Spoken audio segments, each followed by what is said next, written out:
দেখুন যজমান, আপনার ছেলের আত্মা শান্তির জন্য এসেছেন, তর্পণ করুন, অক্ষত নিন।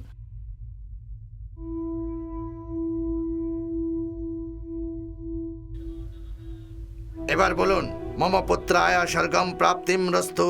আমার শত্রুর যেন নরক বাস হয়। এভাবে বলবেন না, বলুন মম পুত্রায় স্বর্গম প্রাপ্তিম রস্তু। ওকে যারা মেরেছে তাদের যেন নরক বাস হয়। পুত্র, তোর মৃত্যুর 20 বছর পূর্ণ হয়ে গেল। আমার শত্রু 20 বছর ধরে তার পুত্রকে আমার থেকে লুকিয়ে রেখেছে। আমি তাকে ছাড়ব না।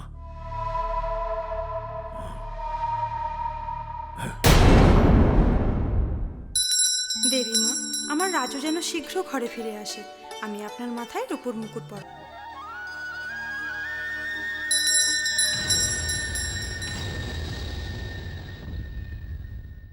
তোমার রাজু যাতে ফিরে আসে তার জন্য তুমি পুজো করছো, তাই না?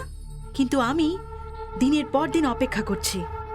ও অবশ্যই ফিরে আসবে, তোমার জন্য, আমার জন্য, তোমার মামার জন্য, আমার বাবার জন্য, আর তার থেকে বড় কথা, মৃত্যু ওর জন্য অপেক্ষা করছে।